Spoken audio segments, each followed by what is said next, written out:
Once upon a time, in a faraway land called Ubero, there was a prince named Ekin. He was not the kind of prince people feared. He was kind, quiet, and gentle. He liked to read books and watch birds fly in the sky. He loved listening to stories from old men and playing the flute late at night when the palace was asleep. He hated shouting. He hated fighting. But most of all, he hated blood. That was his biggest problem. Because Ubero was not a kind place. It was a kingdom full of warriors, sharp swords, and louder voices. People respected strength more than wisdom. They loved fire more than peace. And the moment Prince Ekin's father died, the palace changed. The smiles grew thinner. The whispers behind his back grew louder. He's too soft to rule. How can a boy who cries for servants lead an army? Even the palace dogs don't fear him. These were the things people said. He heard them. He just pretended he didn't. One evening, Ekin sat by the royal window, looking out at the red hills in the distance. His mother, Queen Dowager Omalicha, walked in quietly. Her steps were light, but her voice was never soft. "You need to act now," she said, without greeting him. Ekin turned to her. "Act how?" "Before they act first," she replied. She walked over and poured herself a drink. She didn't sit. She liked standing above everyone. Even her own son. "The council is divided. Half of them want you gone. Your uncle Obiajalu is stirring trouble in the east. And the guards? Some of them have been meeting in secret." Ekin sighed. "I know. I don't want to rule like father did. Always shouting. Always killing." His mother gave a cold laugh. "You think ruling is a storybook, Ekin? You want them to love you? Love is not what holds power together. Fear does. Respect does. And you have neither."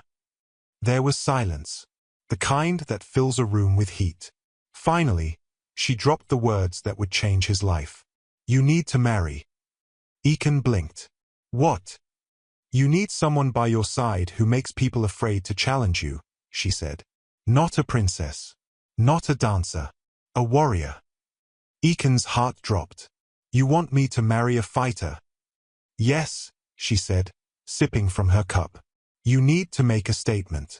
Show the people you're not as soft as they think. That you're not alone."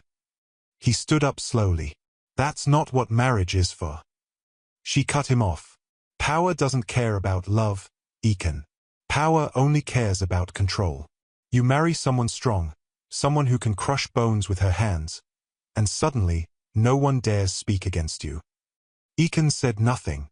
That night, he couldn't sleep. He walked alone in the garden, hands behind his back. Crickets sang in the bushes. Moonlight danced on the palace stones. He tried to imagine himself beside a big, strong warrior woman. Tried to picture what the people would say. Tried to imagine what it would feel like to walk into court and not hear the whispers. He didn't want it, but maybe he needed it. 3 days later, the search began. In a wide dusty field just outside Ubero, a crowd had gathered. Drums beat loudly. Sweat ran down foreheads. Dust rose with every step. Prince Ekin sat under a red canopy, beside his mother. He wore a golden robe, but his face looked like he wanted to be anywhere else. Before him, women from every corner of Ubero came forward to show their strength. Some lifted heavy stones. Others broke clay pots with their fists. One even fought 2 men and won. The crowd cheered. The prince tried to smile. Then she walked in. Tall, dark, muscular, silent. Her name was Ajay. She didn't smile. She didn't wave. She didn't wear jewelry like the others. She wore a simple brown wrapper tied tightly around her waist, and a cloth wrapped across her chest. Her arms looked like they could crush trees. Her face looked like it hadn't smiled in years. The crowd went silent as she stepped forward. "She wrestled a wild boar last year," someone whispered. "She once carried her brother on her back for 3 days without stopping," another said. The prince stared at her. Something about her presence pulled all the air from the field. She didn't need to speak. Her silence was heavier than any shout. Ajay stepped into the circle. A guard walked in to fight her. It ended in 5 seconds. One move. One throw. The guard hit the ground like a sack of yam. The crowd gasped. The second guard came in. She dodged, grabbed his leg, slammed him on the ground. The third guard didn't even get the chance to swing. She picked him up and dropped him like he was nothing. The dust settled. The field grew quiet again. Prince Ekin swallowed hard. His mother leaned in. "She's the one." He nodded slowly. "Yes, she is." As the crowd still roared from Ajay's performance, Prince Ekin stepped down from the royal canopy. The dust swirled around his feet as he made his way toward her. The guards tried to follow, but he raised a hand. "Let me speak with her alone," he said quietly. Ajay stood in the middle of the field, arms crossed, chest rising and falling with slow breaths. She didn't move when he stopped in front of her. "You fought well," Ekin said. "I know," she replied without blinking. He nodded slowly. "I'm not here just to praise you. I need to ask you something." She tilted her head slightly. "Go on." He took a deep breath. "The kingdom is changing. People are testing me, doubting me. I need someone who can stand beside me, someone no one would dare question." She raised an eyebrow. "You want a guard?" "No. I want a wife," he said, voice calm but firm. Ajay let out a short laugh. "A wife? Me? You want to dress me up in beads and silk, sit me beside you like a shiny trophy, am I Lord Prince?" Ekin looked her in the eyes. "I don't want a trophy. I want someone with fire in her blood. Someone who can walk beside me, not behind me. Someone who can help me hold this kingdom."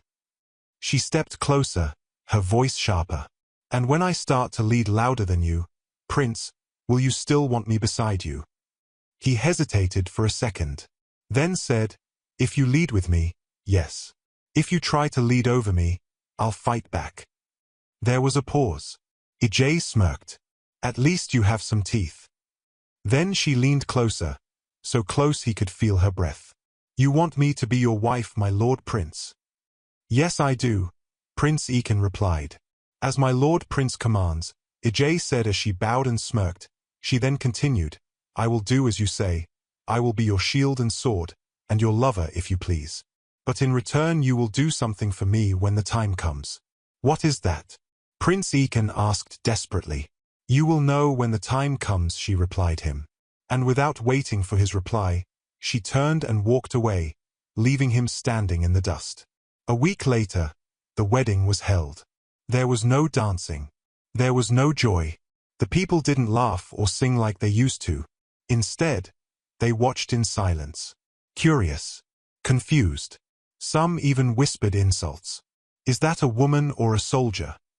She looks like she'll eat him for breakfast. The prince has married a monster." But Ekin didn't care. He walked beside her through the palace walkway. He wore his crown. She wore none. Her back was straight, her steps strong. When they reached the royal chamber after the ceremony, she closed the door behind them. He turned to speak, to maybe ask if she was okay, if she was nervous. She stepped close. Her voice was deep and low. "You married me for strength, my prince," she said. "I will give you strength. But it has a price." Ekin looked into her eyes. He didn't know what to say. He didn't know what she meant. But he nodded anyway. Then she turned her back and lay on the cold mat in the corner. She didn't sleep beside him. Days passed. At first, everything was quiet. She followed him everywhere like a shadow. Guards stood taller when she passed. Even the council began to sit straighter during meetings. Ekin noticed that the whispers had reduced. People bowed faster. Doors opened before he knocked. He felt safe. But something else was happening. During a court session, a nobleman laughed loudly when Ekin made a suggestion. Ajay stepped forward and stood behind the man's chair. Just stood. Said nothing. The man's voice faded. He didn't laugh again. Another day, a guard tried to open the prince's chamber door without knocking. Ajay threw him down the stairs. The prince rushed out. That was too much. She looked him dead in the eye. He forgot his place. He was just a boy. "And I'm your shield," she said. Don't forget that. One night, the prince sat alone in the dining hall, eating slowly. Ijay walked in. She had just returned from training with the guards. He looked at her. You've taken control of their training. She didn't deny it. They listened to me, she said. I didn't ask them to, he replied. She sat across from him. Do you want them to fear you, or laugh at you? I want peace. Then let me do what I do. They stared at each other across the table. For a moment, the silence returned. Then she stood up and walked out without another word. Back in his room, Ekin sat by the window again, watching the red hills. He could feel something shifting. The silence in the palace was not the same anymore. It wasn't calm. It was heavy. Something was growing beneath it. And Ekin was starting to wonder, who really wore the crown now?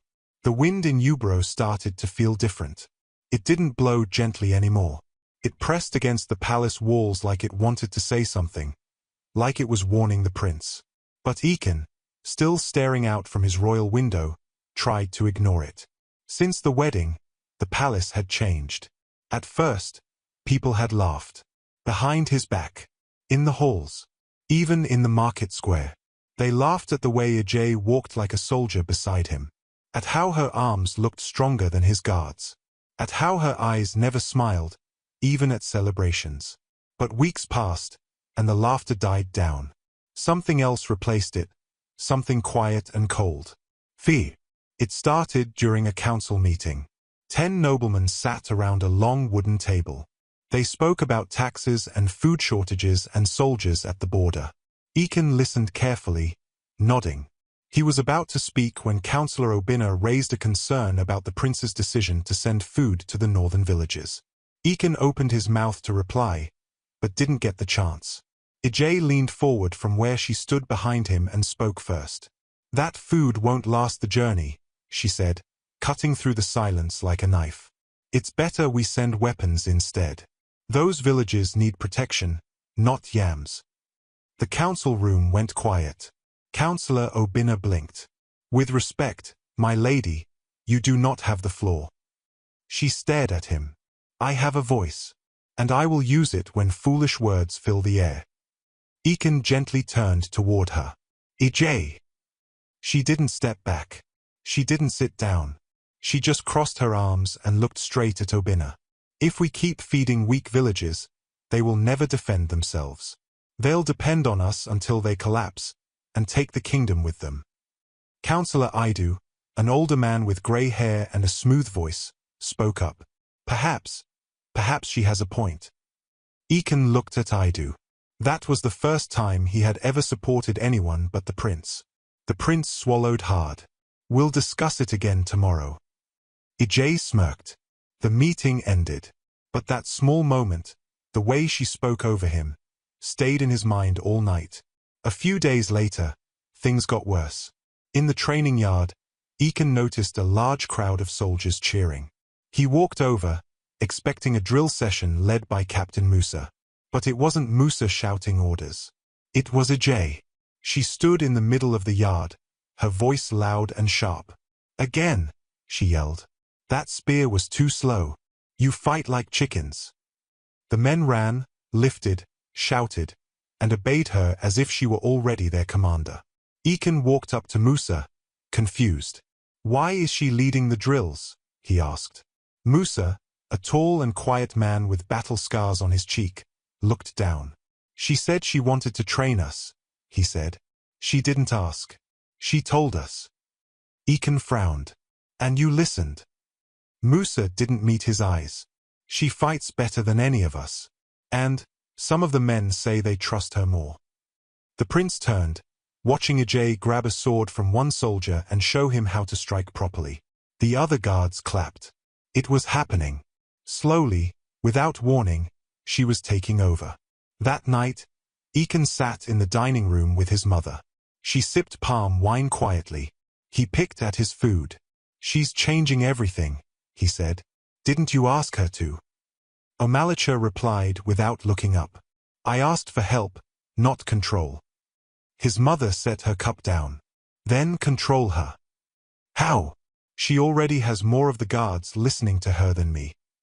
Then take something from her. Something important. Ekin looked at her, confused. You're the king, she said. Act like it before you become her shadow. But he didn't act. He watched. And that was the problem. The very next morning, something new appeared. A scroll, rolled neatly and stamped with the royal seal, was delivered to every council member. It was titled, Royal Enforcer Declaration. It said that Ajay had been appointed as Royal Enforcer of the Crown, giving her the right to lead the palace guards, make decisions in matters of security, and speak in court meetings. The scroll was signed by Ekin. Except, he never signed it. He stormed into the council chamber, holding the paper. I didn't approve this, he shouted. Councillor Idu stood up, calm as ever. With respect, Your Highness, we assumed it came from you. The seal is royal. Ekin stared at him. Where did this come from? Idu smiled. Ajay brought it. She said you wanted it delivered early.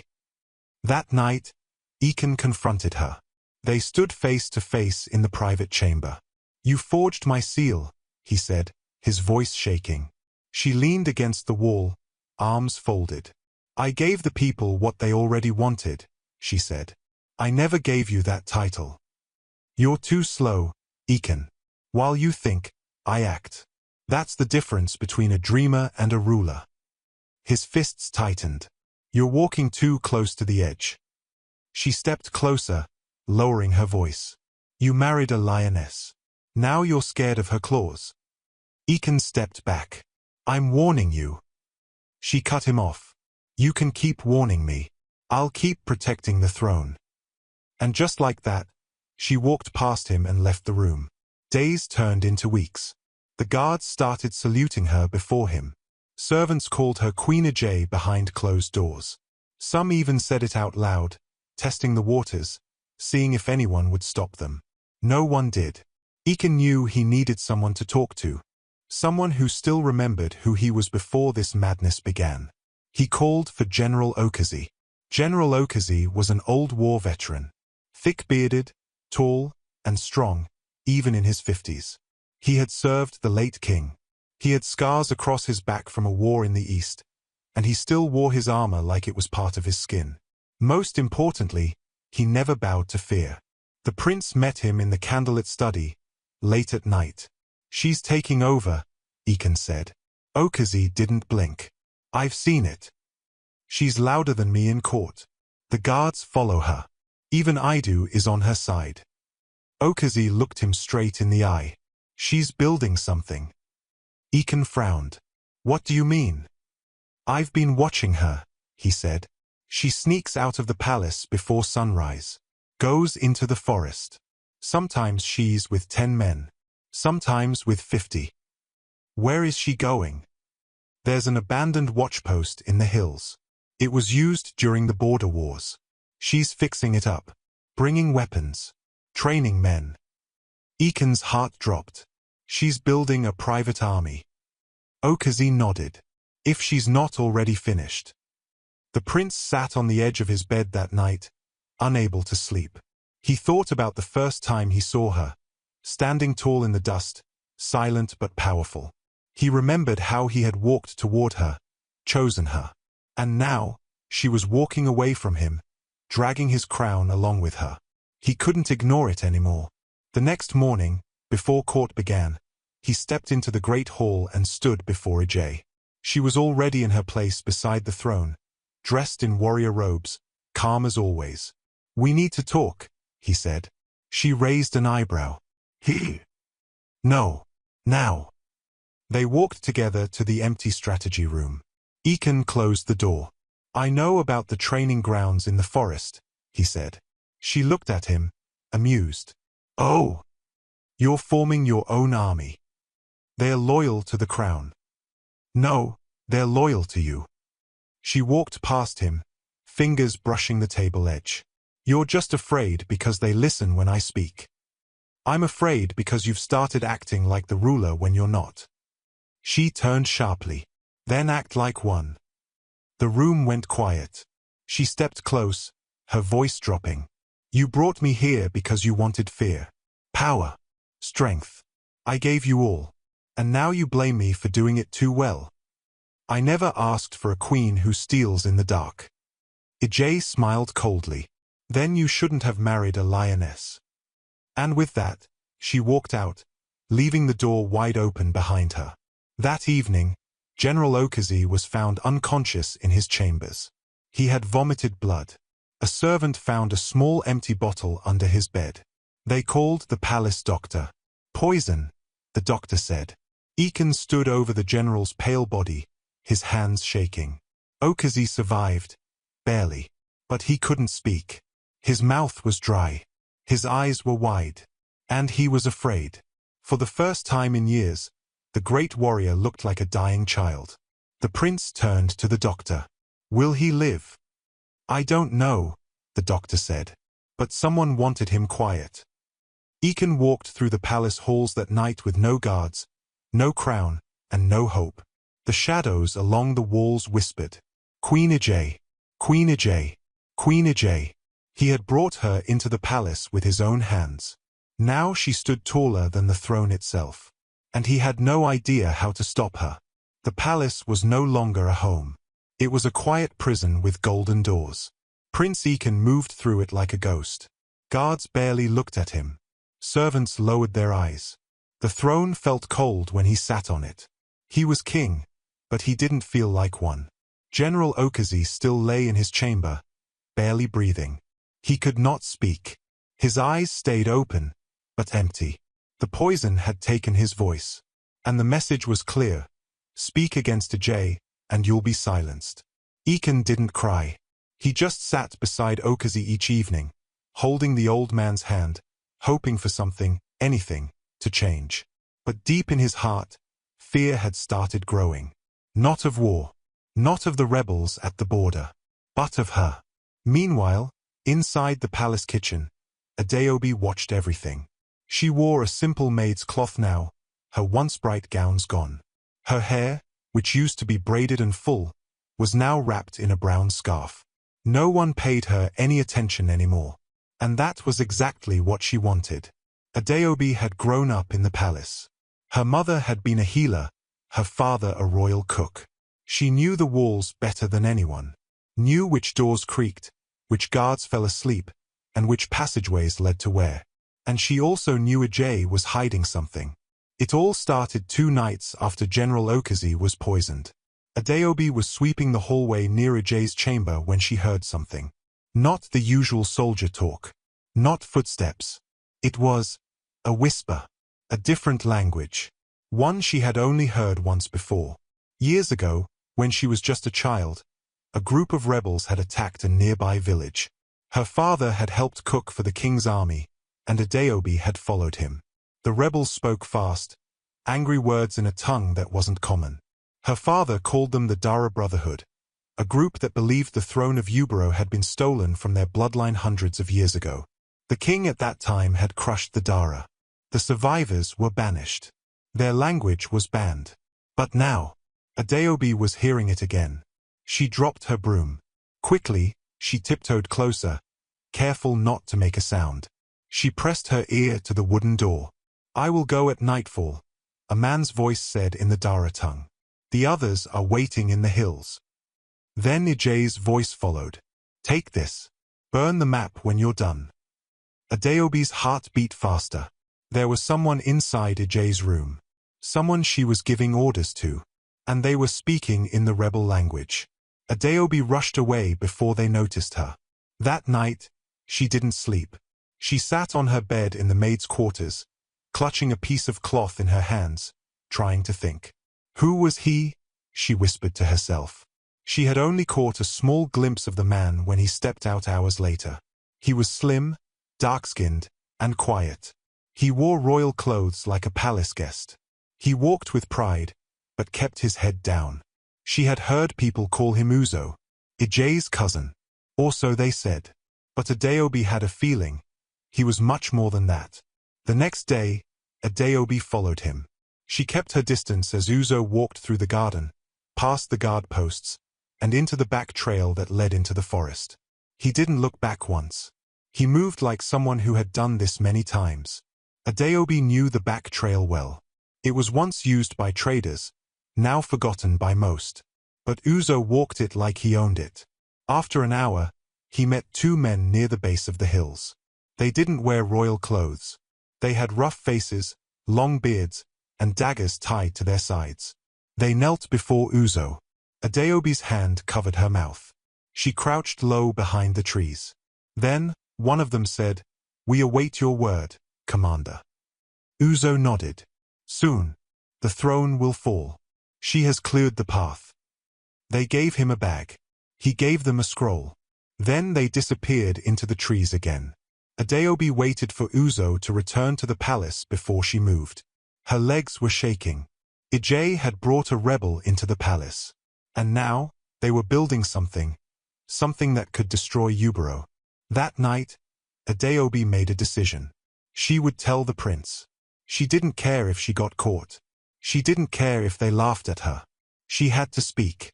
She waited until the moon was high and the palace quiet. Then she slipped through the servant hallway and climbed the stairs toward the prince's chamber. But before she could knock, strong hands grabbed her from behind. She screamed, but no sound came out. A cloth was pushed over her mouth. Everything went dark. When Adeobi opened her eyes again, she was lying on the cold floor. Her arms ached. Her face throbbed. She looked around. Stone walls. Torches on the wall. A lion carving on the door. It was Ije's chamber. Ije stood above her, dressed in dark red.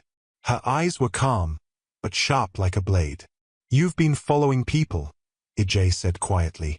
Adeobi didn't reply. "You've seen things you shouldn't see."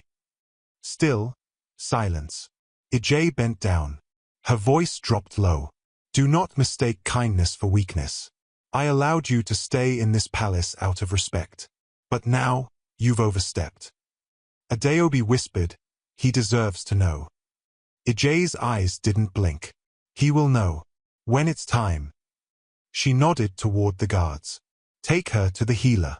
Make sure she walks out." The guards lifted Adeobi roughly and dragged her away. When Adeobi returned to the maid's quarters the next morning, her lips were swollen. Her left eye was red. She walked slowly, holding her side. Other maids asked questions. She said nothing. When she saw the prince later that day in the hallway, she tried to get close. But she didn't speak. She just lowered her head and walked away. Ikon noticed her face. His heart stopped. That night, he asked a servant to bring her to his chamber. But the servant returned alone. "She said she is sick," he reported. The prince stared at the wall for a long time. Something was wrong. Later that week, he sat across from his mother in the garden. Queen Dowager Omalicha wore a black shawl over her shoulders.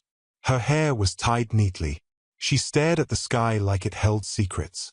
"She's taken everything," Ikon said. "Even Adeobi is afraid to speak." Omalicha didn't respond. She controls the guards, the council, the people. And now there's a man living in her chamber who gives her scrolls and walks in and out of the palace like he owns it. Omalicha finally turned to him. "Then leave." Ikon blinked. "What?" "Let her take the throne." "You want me to run?" She shook her head. "I want you to live. But if I leave, it's over. She wins." Omalicha stood up. "No." She rises. "And when she's too high to see the ground, we strike. She will be blind with power. That is when she'll fall." Ikon clenched his fists. "I never wanted a war." "No king ever does," she said softly. "But war finds the weak. And right now, you're the weakest man in the palace." He looked away. And in that moment, he understood something. He had lost more than power. He had lost himself. The next morning, Uzo stood beside Ije in the war room. A large map of Yubaro lay on the table. Red pins were marked across villages. Black arrows showed movement. Circles surrounded the palace. "They are ready," Uzo said. "And the border soldiers?" Ije asked. "Half of them have been replaced." Quietly. "No one suspects a thing." She nodded slowly. "And the prince?" Uzo smirked. Still thinking. Still weak. Ije picked up a gold pin and stuck it in the center of the map, on the royal throne. Soon, she whispered. That same day, Prince Ekin stood by the window again. The red hills looked farther than ever. He turned as a servant entered. She has summoned the council, the servant said. Ekin asked, for what? She didn't say. The servant left. Ekin looked around his chamber. Then at the sword resting by the wall. He hadn't touched it in months. Now, he lifted it, held it in both hands. And for the first time, it didn't feel heavy. The royal courtyard was silent, but the air felt heavy like it was holding its breath. Prince Ekin stood at the center, staring at the main gate as it opened slowly. The drums started, a loud, steady rhythm that echoed through the palace walls. Then he saw them. Marching in, one after another, were soldiers unlike any he had ever seen. Their skin was painted with red stripes. Their eyes were cold. Their uniforms were black with red shoulder cloths. Every step they took shook the ground beneath them. They didn't look around. They didn't speak. They moved as one. At the front, with a long spear and a sword at her waist, was Ije. Her face was painted too. A single line ran from her forehead down to her chin. Blood red. She raised her hand, and the soldiers stopped. Then she turned to the gathered nobles and guards. These are the red vultures, she said loud and clear. From today, they will protect Ubero. They will guard the palace. They will watch the gates. And they will answer only to me. The nobles looked at each other. Some bowed their heads in silence. Others stood frozen. Prince Ekin took a slow step forward. You created a private army, he said softly. Ije turned toward him. No, I created a wall. One that can't be shaken. You gave them power that was never yours to give. She smiled. You gave me that power the moment you asked me to protect you. I'm still doing that. They don't serve the kingdom. They serve you. She stepped close, just enough for him to hear her whisper. They serve the future. Then she turned and walked past him, her red vultures following behind like shadows. That night, the palace changed. The old guards, the ones who had served for years, were replaced. Some were sent away to far-off posts. Others simply vanished. Where is Captain Musa? One servant asked. No one knew. Did you see Lieutenant Jide today? He didn't report for duty. One by one, those who were loyal to Prince Ekin disappeared. Some left quietly. Others were never seen again. At night, screams could be heard from deep within the palace walls. No one talked about them in the morning. The palace cook stopped whistling. The stable boys moved in silence. The women who used to gossip near the laundry room now avoided each other's eyes. Fear had taken over. And Ije sat proudly in the court, beside the throne, like she had always belonged there. Prince Ekin watched it all. He said nothing, but inside him, something had changed. He was no longer afraid of her. He was angry. He started meetings secretly, quietly, always in different places. Never the same time twice. The first to return was Adeobi. Her bruises had healed, but her eyes were sharper. She wore a black scarf now, always tied low, like a reminder of what had been done to her. She said little, but when she spoke, her words carried weight. Then came General Okazi. He had recovered slowly, kept in hiding in a small hut outside the palace. His voice was weaker, but his spirit was still strong. He came walking with a cane, but his eyes burned with fire. It's time, he told Ekin. You don't fight lions with prayers. You fight them with teeth. Finally, two new faces joined the prince's circle. They were foreign allies. Zubair and Kato, two brothers from the kingdom of Omena, far across the desert. Zubair was the older one, quiet, bald, with eyes that missed nothing. He used to work as a royal advisor for kings in other lands but had left after a failed uprising. Kato was younger, lean, with long arms and a sharp tongue. He had once led an army that protected trade routes between empires. Both had been forced to flee their home after their cousin tried to kill them. They owed the prince nothing. But they hated dictators. And they saw one in Ajay. Your palace smells like smoke, Zubair said at their first meeting. Then help me before it burns down, Ekin replied. They met in the royal library at night, in a hidden room behind the bookshelves. Only 5 of them knew about it: Ekin, Adeobi, Okazi, Zubair, and Kato. They sat around a table with a hand-drawn map of the palace and forest. She keeps her strongest guards near the east wing, Adeobi whispered. That's where Uzo stays. She moves her red vultures like a game, said Kato. Always rotating shifts. Always watching the main exits.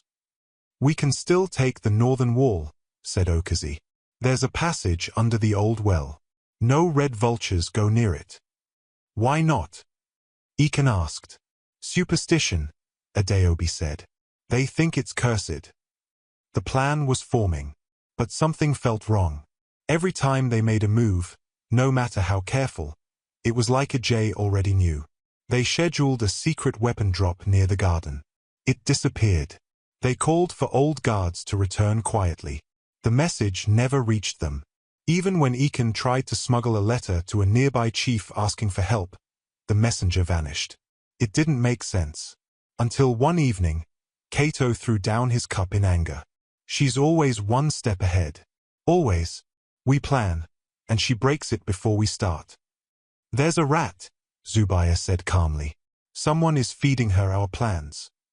Adeobi looked around the room. But who? Then, the silence came. A deep silence. The kind that wraps around you when a truth is hiding nearby. Ekin looked down at the map. Then up at the ceiling. Then at the door. Only one person knew everything. Every word he had spoken. Every fear he had shared. Every plan they had made. His mother, Queen Dowager Omalicha. That night, he went to her chamber. She was seated by the fire, warming her hands. Her hair was braided neatly. Her gold rings sparkled in the firelight. Come in, my son, she said without turning. Ekin stood in the doorway. You knew. She smiled gently. I know many things. You told her, he said. You told her everything we planned. She looked at him now. Her face calm. Her eyes soft. I told her nothing she didn't already know. He stepped inside. Why? Because you're not ready, she said. You still think ruling is about kindness. About being liked. It's not. She's turning Ubero into her own kingdom.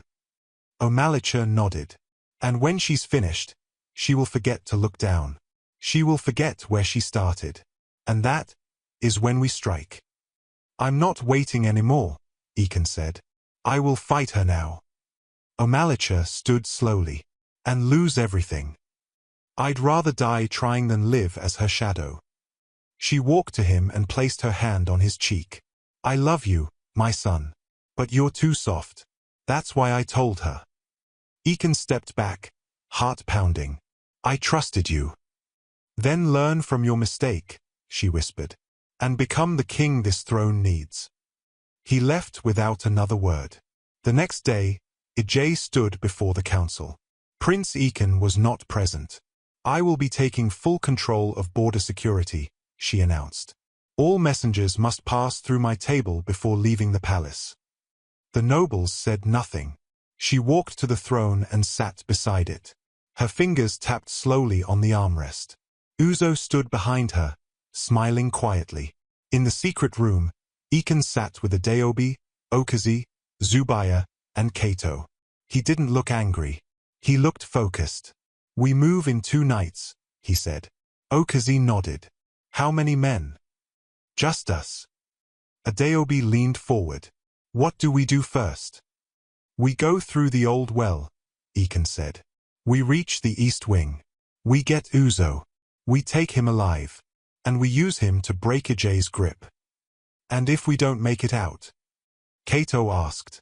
Ekin looked around. Then we make sure she never forgets we were here. The others nodded. That night, Ubero slept under a heavy sky. And somewhere deep in the palace, a prince who had once been afraid picked up his sword. Not as a shield, but as a weapon. The palace court was packed that morning. Everyone was there, the nobles in their long robes, the red vultures standing tall with red paint on their faces, and servants lined up quietly by the walls. The air was tense. Even the candles burned slower, like they didn't want to be there. Prince Ekin sat on the throne, hands resting on his knees. His face looked calm, but his fingers were tight. His eyes scanned the room, stopping once in a while to look at faces he used to trust. Some of those faces now looked away. Ijay walked in, dressed in her full black armor. She didn't smile. She didn't bow. She just walked straight to her seat beside the prince like she owned it. Uzo stood behind her. That same calm face, that same proud smirk. He never said much, but Ekin could feel his presence like a sword pressed against his neck. Councillor Idu stood and cleared his throat. Today, we discussed the village tax increase and the movement of soldiers near the eastern wall. Ekin nodded. Let's begin. A nobleman rose. The farmers are angry. We are taking more food than they can afford to give. Before Ekin could answer, Ijay spoke. Then let them work harder.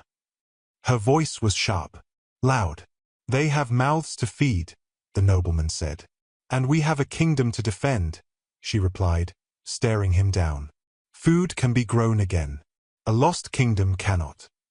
Ekin raised his hand gently. Ijay. She turned to him. What? Let me handle this. You've handled nothing since the day you wore that crown, she said. The room went quiet. You could hear the birds outside the window. Ekin stood up slowly. This is not the time for insults. She stepped forward. Then when, Your Highness, when will it be time to stop playing king and start acting like one? I said enough, he said louder now. Ijay didn't stop. She walked right up to him and, in one swift motion, raised her hand and slapped him across the face. Hard. The sound echoed across the court. Ekin stumbled back, holding his cheek. Blood dripped from his nose. No one moved. No one spoke. Ijay stared at him and said loudly, clearly, a king that cannot roar should kneel.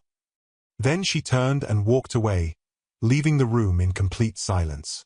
That night, the palace gates were lit with torches. 13 bodies were hanging from wooden beams. Their clothes were torn, their hands tied behind their backs. A wooden sign was nailed above them. Traitors to the crown. Among the bodies was a teenage boy named Chima. He used to polish Ekin's sandals. He wasn't even a soldier. Just a quiet boy who always greeted the prince with a smile. Ekin stood far from the gates, hidden in the shadows, looking at the bodies as the wind blew their feet gently. Adeobi stood beside him, tears in her eyes. He said nothing. She finally broke the silence. How long will you let her do this? I'm trying, he whispered. No, she snapped. You're waiting. There's a difference. I don't want more blood. Adeobi stepped in front of him. You're still trying to rule with a clean heart. But this place was born in blood. Either take the throne, or die watching her sit on it. Ekin looked at her. Her face was tired, bruised by truth and pain. He wanted to speak, to explain the war inside him. But he knew she was right. That same night, the secret room behind the library was full again. The map was spread out. Candlelight flickered over tired faces. Zubair was the first to speak. She's too bold now. That slap was a message. She wants the world to know he's weak, Kato said. I'm not weak, Ekin said softly. I'm just not like her. Then be something stronger, Okazi said. His voice was stronger now. His back straighter. We can't wait anymore. Adeobi looked at the map. We can use the North Tower. It's barely guarded now. We enter from the roof, through the old servant tunnels. No red vultures are posted there. Zubair nodded. We get inside. We take Uzo first. He's the head of the snake. Without him, Ijay loses her ears. Ekin nodded slowly. And we do it tomorrow night. In another part of the palace, Ijay sat in her private chamber. Uzo stood near the window. They are planning something, he said. They always are, Ijay replied. This time, They're moving fast. She smirked. Let them. When mice come out of hiding, it's easier to crush them. He turned to her. You slapped him in front of everyone. He won't forget that. I don't need him to forget, she said. I need him to break. The next evening, the moon hid behind thick clouds. Ekin wore black robes. No crown, no ring, no gold. Just a sword at his side and fire in his chest. He moved through the tunnels with Adeobi, Okazi, Kato, and Zubaya. Each carried a weapon. Each step was quiet. The only sound was breathing and the distant beat of a war drum in their chests. They reached the servant staircase and climbed slowly. Adeobi opened a small panel at the top. They were inside the east wing now, near Uzo's room. Kato went first, sword in hand. They moved fast, quiet. They reached the door. Okazi raised 3 fingers. Then 2. Then 1. They kicked the door open. Uzo stood inside, shirtless, holding a scroll. His eyes widened. But before he could move, Kato grabbed him. Adeobi locked the door behind them. Zubaya grabbed the scroll. It was a list. Names. Locations. Orders. All rebel camps, Zubaya whispered. This is the proof. Uzo struggled, but Okazi held him tight. Take him to the tunnels, Ekin said. We'll make him speak. But outside the room, footsteps were coming. Lots of them. The red vultures, Adeobi said. We've been found, Okazi muttered. They ran. Down the hall. Through the staircase. Into the tunnel. Behind them, the sound of boots and swords filled the air. Faster! Ekin shouted.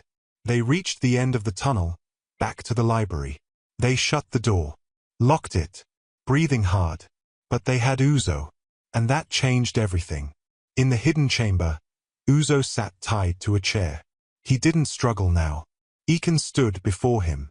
I trusted my wife, he said. She said you were family. Uzo chuckled. I am. Just not hers. Zubaya held up the scroll. Tell us about the camps. Why should I? Ekin stepped forward. Because if you don't, I will send your head back to your people without your tongue. Uzo looked at him. The soft prince was gone. Now, there was fire. There are 4 camps, Uzo said. North of the forest. 50 men in each. They're waiting for my signal. What signal? The burning of the royal banner, he smiled. When that happens, they march. Ekin's jaw tightened. He nodded to Okazi. Keep him here. Don't let him eat. Don't let him sleep. Then he turned to the others. It's time to make Ajay feel fear. By morning, the palace buzzed with whispers. The red vultures searched every room. Uzo was missing. Ajay stood in the courtyard, her eyes scanning every face. She took him. Adeobi whispered to Ekin as they passed each other in the hallway. She knows it was you. Let her come, Ekin said. That night, the court was full again. Ajay walked in. Her face was stone. She didn't sit beside the prince. She walked to the center. And she said loudly, My cousin has been taken. The traitor is among us. Ekin stood. He's not your cousin. He's a rebel. Ajay looked at him. So now you grow teeth. I found the scroll. I saw the names. And what will you do with them? Ekin raised his voice. I will take back my kingdom. The court froze. Ajay's eyes narrowed. Then let the war begin. The sky above Ubero was clear. Not a single cloud. It was the kind of sky people prayed for during harvest season. But inside the palace, a storm was waiting. Prince Ekin stood in the great hall with a calm face. He wore a deep red robe lined with gold. His crown rested lightly on his head, not because he wanted it, but because he had to wear it tonight. Every corner of the palace was decorated. Red and gold cloths hung from pillars. Palm wine flowed in clay cups. Roasted goats lined the long table. Musicians played soft drums in the background. Laughter rose and fell like waves. But none of it was real. This was a trap. And Ekin knew it.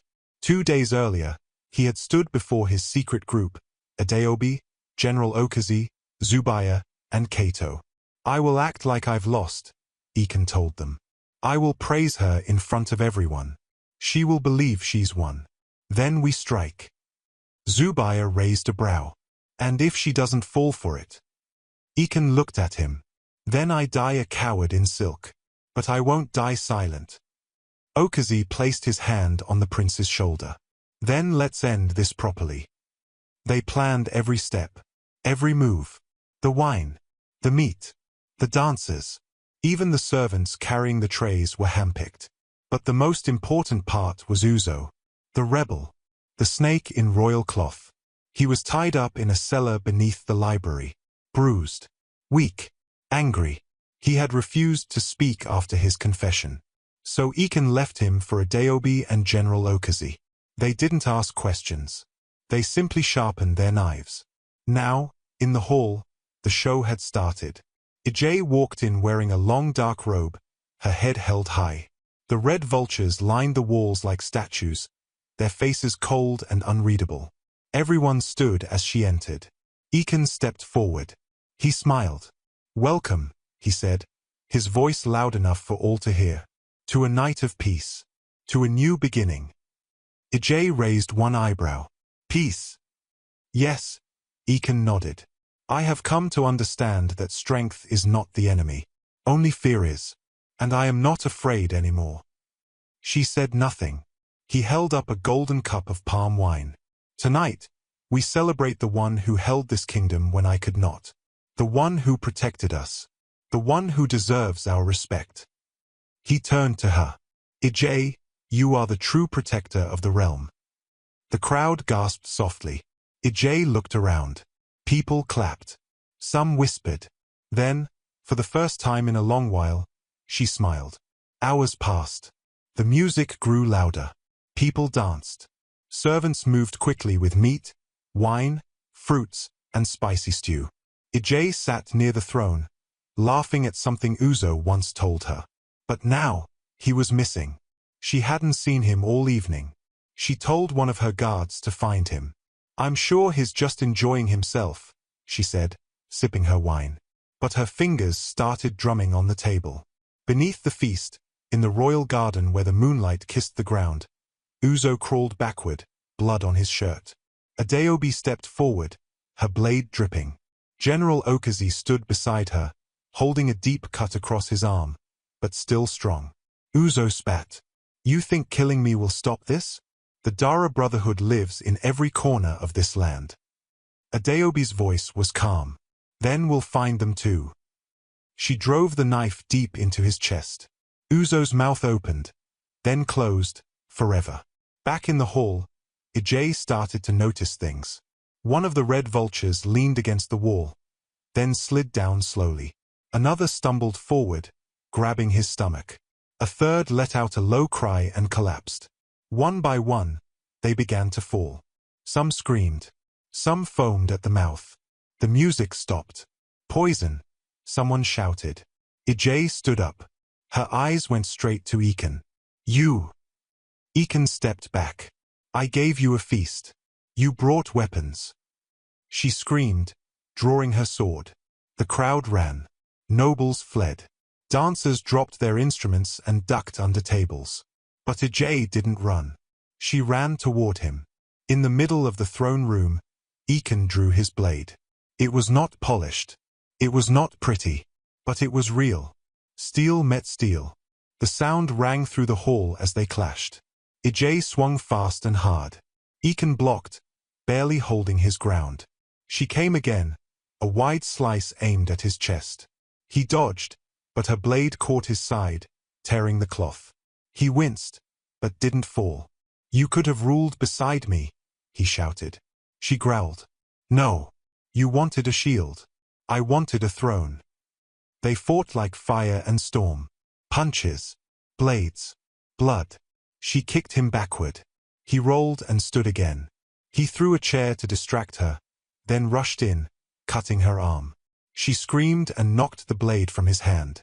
He fell. She stood over him, lifting her axe. Her mouth opened to speak. But before she could bring the blade down, a sharp twang filled the air. A crossbow bolt flew through the open window and struck her in the shoulder. She screamed and dropped the axe. She turned, eyes wide with shock. At the far window stood Queen Dowager O'Malliter, her crossbow still raised. She stepped into the hall calmly, guards behind her. "I made you both," she said. "Now I'll bury you both." Ijay fell to her knees, blood pouring from her shoulder. Eakin sat up, breathing hard, covered in sweat and dust. "You," he said, looking at his mother. She smiled faintly. "You were never ready. But now, maybe you are." Thanks for watching. If you enjoyed this story, please leave a like and subscribe, so you won't miss when the next part drops. Here is another interesting story to watch. Click to watch now.